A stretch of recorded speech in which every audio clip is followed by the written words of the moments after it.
Only Muslim ruler in the medieval India. तो मध्यकालीन भारत में ये एकमात्र मुस्लिम शासिका रहती है और लोगों के बीच में बहुत लोकप्रिय थे। She was very popular among the people.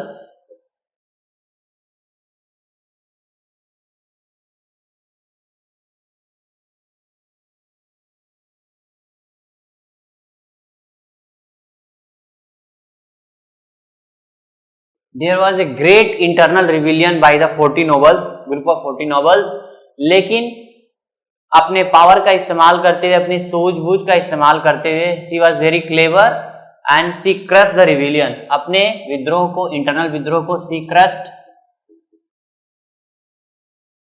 the internal rebellion, आंतरिक विद्रोह जो पैदा होता है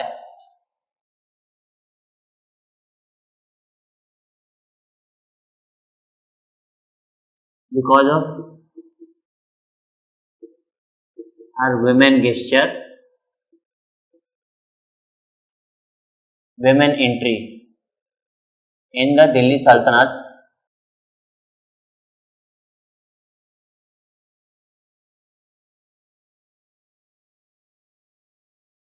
by the group of 40 nobles।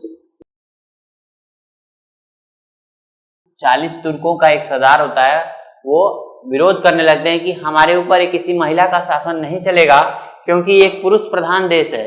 Bharat शुरू से ही पुरुष प्रधान देश रहा है, तो पुरुष प्रधान देश में महिला का शासन नहीं चल सकता। तो इन्होंने विरोध किया, लेकिन इस आंतरिक विद्रोह को ये दबा देती है और अपने आप को पुरुष के वेशभूषा में हमेशा दरबार में जाती थी, और उन्होंने महिला का वेशभूषा छोड़ दिया और जब भी दरबार में जाती थी तो पुरुष की तरह कपड़े पहन करके जाती थी, सिर पर चोगा लगाती थी, टोपी पहनती थी और शेरवानी कुर्ता पहन करके दरबार में जाती थी।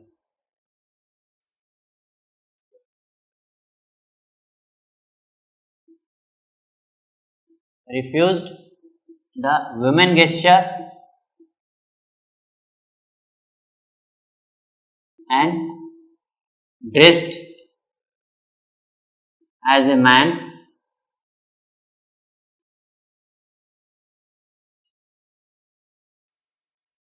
तो she never covered her face। कभी भी अपने, इस्लाम में ऐसा है ना, महिलाएं अपने चेहरे को ढकती थी बुर्का से। she never covered her face। जब राज दरबार में जाती थी इन द रॉयल कोर्ट, और सबसे खास बात यह है कि ये काला कपड़ा भी कभी नहीं पहनती थी। she always used red shirt, लाल कपड़ा ये पहनती थी, which is a symbol of danger. तो कोर्ट में लाल कपड़ा पहन करके ये जाती थी रजिया सुल्तान, और इसीलिए हमेशा चर्चा का विषय बनी रहती थी, और भारत के इतिहास में भी ये बहुत चर्चित रही।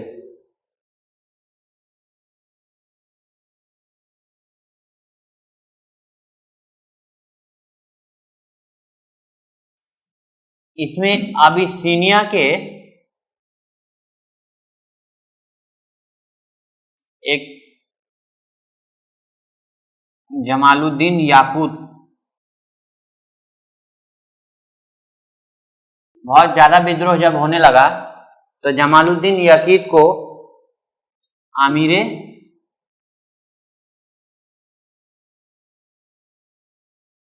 आखूर बनाती है। आमीरे आखूर, ये आखूर जो होता है ना, खुर आप बता सकते हैं मवेशियों में होता है, जानवरों में होता है खुर। तो आखूर जो शब्द है अरबिक शब्द है, इसका मतलब होता है घोड़े को। तो घोड़े का केयर टेकर या चीफ ऑफ हॉर्स, तो अश्वारोहियों का इसको प्रधान बना दिया जाता है। अबिसिया एक साम्राज्य था, उसका ये सेनापति था जमालुद्दीन याकूत। तो याकूत को इसने आमीरे आखुर बनाती है, मतलब chief of horse riding. Horse riding का ये चीफ बन गया। तो प्रमुख घुड़सवार ये होता है, और उसको अन्य सारी शक्तियां भी प्रदान की। राज्य के जो भी कामकाज है वो देखभाल करेगा और अन्य हिस्सों में ये भाग लेगा। तो ये क्वेश्चन पूछा गया है एक बार कि याकूत was appointed as the Amir Akhur and the department of Amir Akhur related to which? A. Horse riding, B. Army, C. Agriculture और D. Revenue। तो ये हॉर्स राइडिंग से संबंधित है। तो ये इंडियन हिस्ट्री में क्वेश्चन इस तरीके से नहीं पूछता है कि आप पढ़े हैं कि नहीं पढ़े हैं। अगर आप पढ़े हैं तो इन ए फ्लैश ऑफ मेमोरी आप उसको कर पाएंगे। तो ये सारा चीज इस तरीके से डिस्क्रिप्टिव लिखने का एक ही मकसद है कि हर एक चीजें जो है आपके दिमाग में फिट हो जाए क्रोनोलॉजिकली। तो अभिषेक जो है ये अभिषेक कराने वाला था याकूत। इसको प्रधानमंत्री नायाबे ममलिकात एक नया पद भी देती है, नायाबे ममलिकात। तो नायाबे ममलिकात उस समय प्रधानमंत्री का पद होता था। याकूत को प्रधानमंत्री पद भी प्रदान किया जाता है। इतना खास हो जाता है रजिया सुल्तान का। ये बहुत ही खास आदमी रहता है, राइट हैंड ऑफ रजिया। तो याकूत को नायाबे ममलिकात प्रधानमंत्री पद दिया जाता है। यहाँ इंडियन पॉलिटिक्स में राइट हैंड शब्द बहुत ज्यादा फेमस है, ठीक है, तो इसलिए मैंने राइट हैंड दिया, खासम खास। देखिए भाई, इतने खास आदमी को, जो कि ये तुर्की का रहने वाला नहीं था, ये कहाँ का रहने वाला था? अबिसिनिया का रहने वाला था। तो अबिसिनिया जो है वो तुर्की साम्राज्य नहीं है, ये गैर तुर्की साम्राज्य का रहता है। इसलिए मुल्तान के गवर्नर, लाहौर के गवर्नर इसके विरुद्ध फिर से एक विद्रोह करते हैं कि नहीं, ये नहीं चलेगी, तुर्कों को पद दिया गया है तो तुर्कों के विरुद्ध आप काम नहीं कर सकते। तो there was a internal rebellion.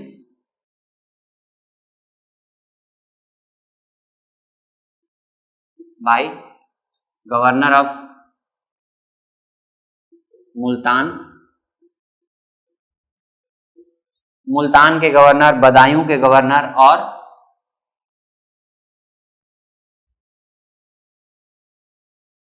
Lahore का गवर्नर। और भटिंडा, भटिंडा एंड अल्तुनिया,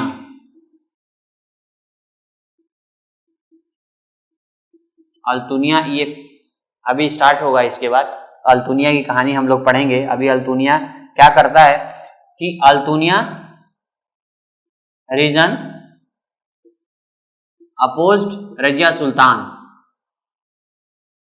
रजिया सुल्तान का घोर विरोध करता है कि आप गैर तुर्की को अपने साम्राज्य का हिस्सा नहीं बना सकते, क्योंकि इल्तुतमिश ने पूरे साम्राज्य में तुर्की सरदारों को अपना नेता बनाया है, एडवाइजरी कमेटी का भी हेड बनाया है और प्रशासनिक समिति का भी हेड बनाया है।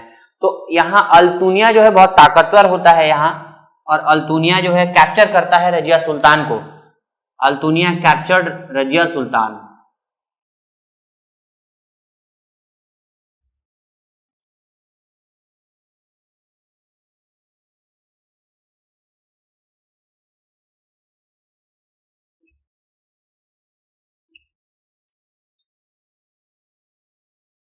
और उसको जेल में बंदी बना लेता है रजिया सुल्तान को, केप्ट इन द प्रिजन। लेकिन कुछ उन लोगों के बीच में ऐसा सुलह होता है कि रजिया सुल्तान की शादी हो जाती है अल्तुनिया के शासक से। तो जब शादी हो जाती है तो रजामंदी हो गई, मतलब आप फिर से कोई विरोध नहीं होने वाला। अब रजिया फिर से दिल्ली की तरफ जाती है। तो आपको बता दें, ये भटिंडा, अल्तुनिया ये सब पंजाब की तरह है। देखिए भारत के नक्शे पर, भारत के मानचित्र पर जब देखते हैं तो ये पश्चिम और उत्तर की तरफ है, लेकिन दिल्ली जो है भारत के एकदम उत्तर में है, ठीक हिमाचल प्रदेश के नीचे। तो रजिया सुल्तान फिर से दिल्ली की तरफ मूव करती है, मूव टू दिल्ली।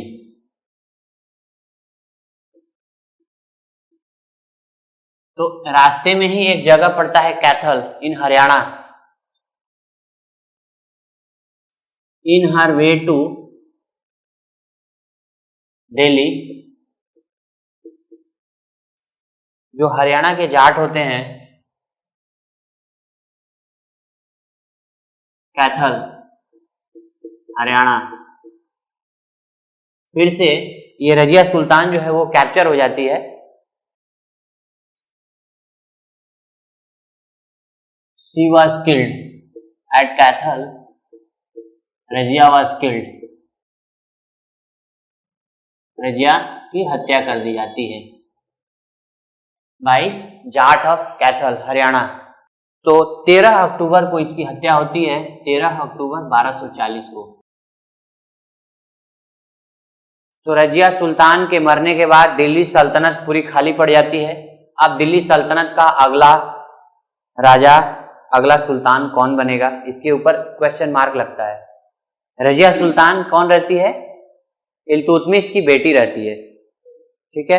तो इल्तुतमिश के बाद बहराम शाह, ये रजिया के मरने के बाद बहराम शाह, मोहम्मद बहराम शाह, ये दिल्ली की गद्दी पर बैठता है। ये 1240 से 1242 तक दिल्ली की गद्दी पर राज करता है। After death of Razia,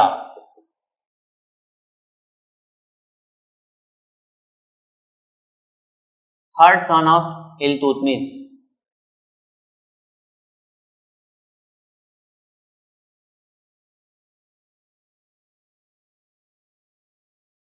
ascended the throne of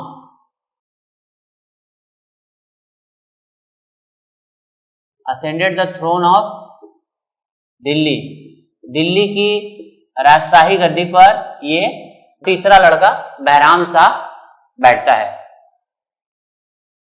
तो बहराम शाह भी बहुत योग्य शासक नहीं था, लेकिन एक काम किया था इसने नायब, एक पद है नायाब, तो नायब पोस्ट was formed और उस पद का नाम था नायाब ए ममलिकात।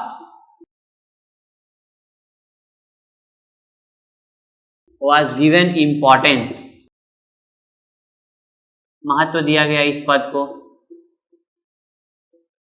तो नायाब ए ममलिकात जो पद है ये किसने बनाया?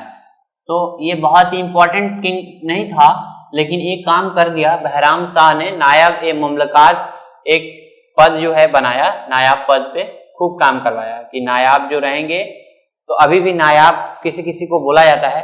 तो नायाब ए ममलिकात पद को बहुत महत्व दिया गया मोहम्मद बहराम शाह के शासन में।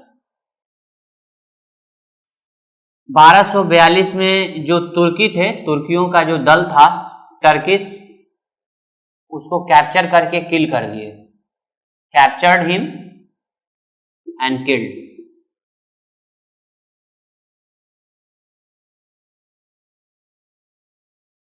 उसके बाद मसूद शाह, मोहम्मद मसूद शाह 1242 से 1246 तक बहुत छोटे छोटे राजा बने। मसूद शाह ये बहराम शाह का ग्रैंड सन था। अभी देखिए इल्तुतमिश का एक गुलाम होता है जो बलबन है, बलबन जो है इल्तुतमिश का गुलाम है, और मसूद शाह जो है ये ग्रैंड सन है, is the grandson of Bahram Shah.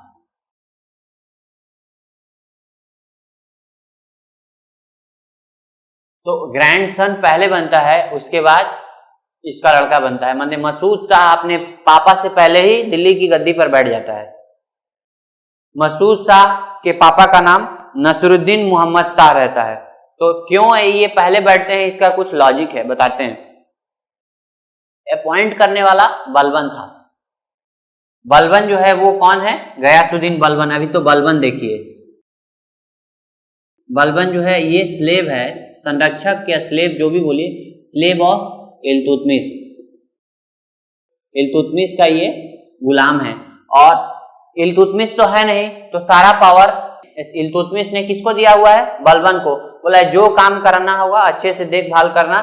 तो बलबन जो है इसके बहराम शाह के ग्रैंड सन को यहाँ का रूलर बना देता है। ही अपॉइंटेड, बलबन अपॉइंटेड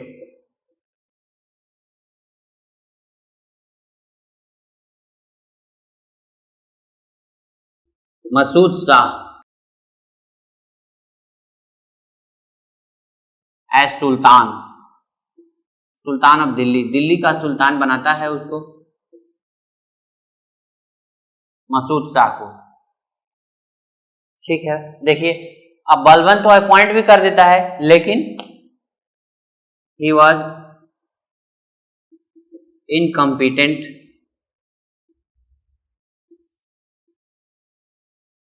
और बलबन जो है इसको हटा भी देता है, डिसअपॉइंट कर देता है, डिसअपॉइंटेड हिम।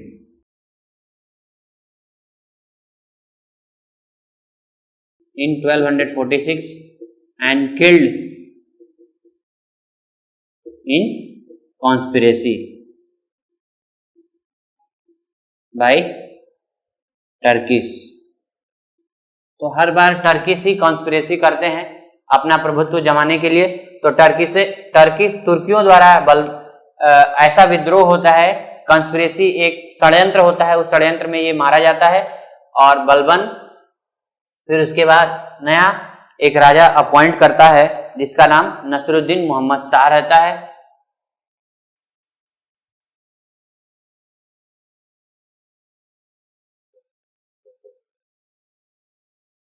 नसरुद्दीन शाह एक फिल्म का एक्टर भी है, बहुत ही शानदार एक्टर है। तो नसरुद्दीन का पूरा नाम नसरुद्दीन महमूद शाह रहता है।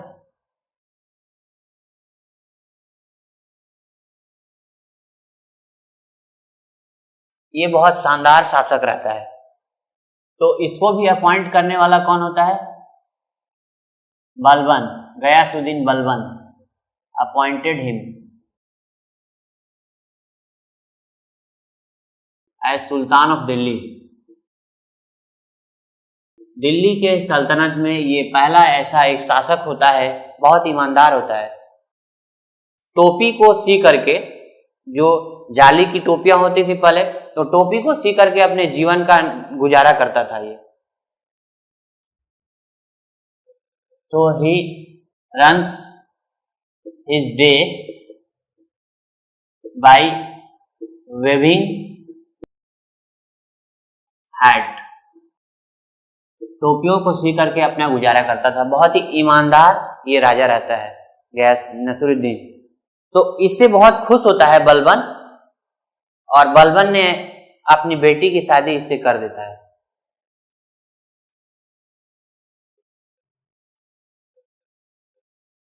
Balban married his daughter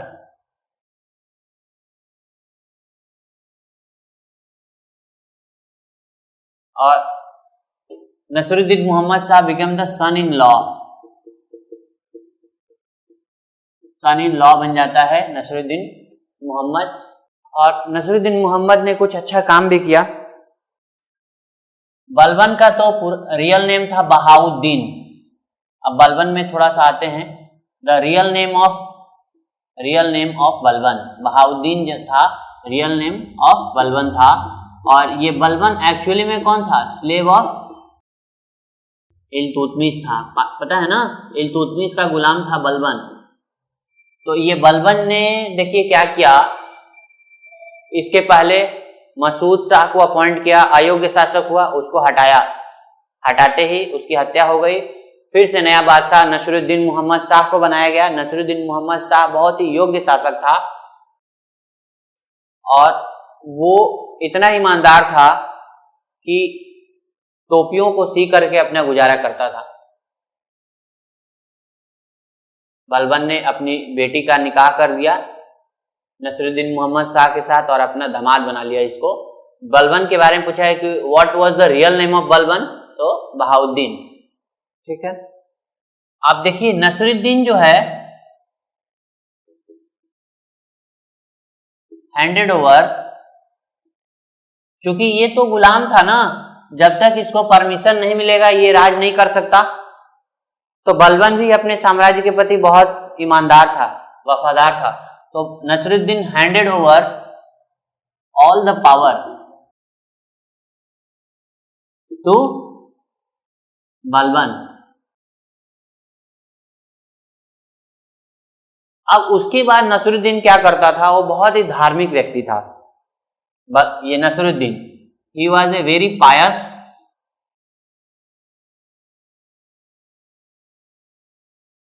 man. तो वो क्या करता था, कुरान की नकल करके उसको बाजार में बेचता था और उससे जो पैसे मिलते थे उससे अपना जीवन चलाता था। एक किंग, एक सम्राट, कभी ऐसा देखा सुना आपने? कभी नहीं, कि एक सम्राट जो है ही कॉपीड कुरान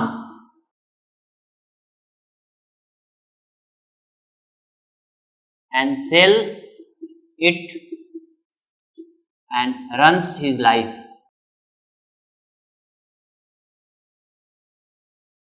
या मीट हिज लाइफ, तो अपने जीवन को इस तरीके से चलाता था। अब धीरे धीरे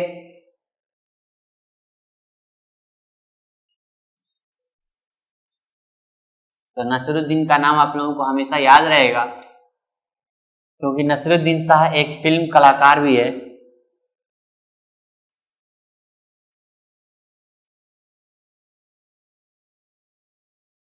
देखिए, नसरुद्दीन को इतिहास में दरवेश राजा कहा गया है, दरवेश राजा।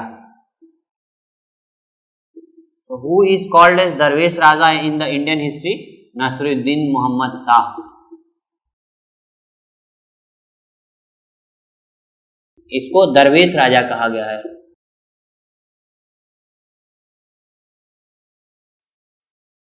बारह सौ 46 में बलबन को एक उपाधि दिया गया। Balban was titled with Ulugh Khan. Ulugh Khan की उपाधि से नवाजा गया, title given to Balban by Nasruddin.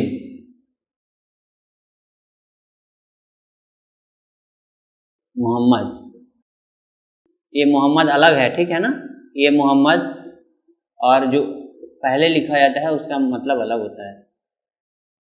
तो ये मोहम्मद नसरुद्दीन मोहम्मद शाह ने उलुग खान की उपाधि बलबन को दिया, ठीक है। तो एक मिनहाज उस सिराज, आपको बताया ना, मिनहाज उस सिराज, मिनहाज उस सिराज दरबारी कवि रहता है, कोर्ट पोएट, और इसको नसरुद्दीन मोहम्मद शाह ने क्या बनाता है, उसे काजी बना देता है, काजी का पद प्रदान करता है, मेड हिम काजी। तो Minhaj us Siraj was made qazi, was a court poet by Nasiruddin Mohammad.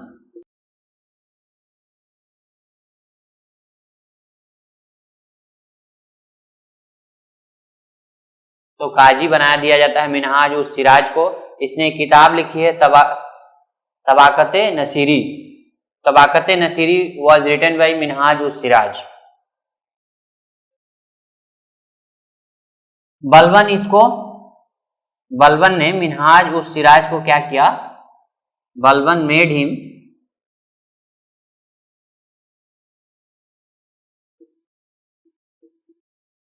तुर्के चहलगामी।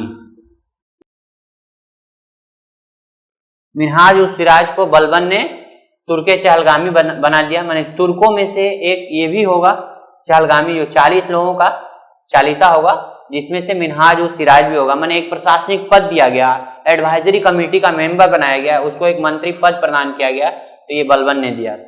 1246 में अचानक दुर्भाग्यवश इन 1246 नसरुद्दीन अनफॉर्चुनेटली डाइड। दुर्भाग्यवश ये मर चुका है। अब उसके बाद भारत के इतिहास में बलबन आता है और बहुत ही पावरफुल किंग होता है बलबन। इसके बारे में डिस्कस करेंगे। This one, Minhaj us Siraj was the court poet, और उसके दरबारी कवि को नसरुद्दीन मोहम्मद ने अपने दरबारी कवि को काजी बनाता है। काजी इज ए रिलीजियस पोस्ट, है ना, एक धार्मिक पद होता है। जिस तरीके से हमारे हिंदू धर्म में पंडित या ब्राह्मण होते हैं, उसी तरीके से काजी एक पद दिया गया। बलबन, क्योंकि इनका काम ही रहता था लिखने का काम, लिखने और पढ़ने का काम होता था। तो बलबन मेड तुर्क ए चहलगामी, किसको बनाया? मिनहाज उस सिराज को तुर्क चहलगामी में से एक तुर्क बनाता है। जो तुर्क क्या होते हैं? एडवाइजरी कमेटी के मेंबर होते हैं और मंत्री के पदों पर आसीन होते हैं। तो ये बलबन ने किसे बनाया? बलबन मेड मिनहाज उस सिराज।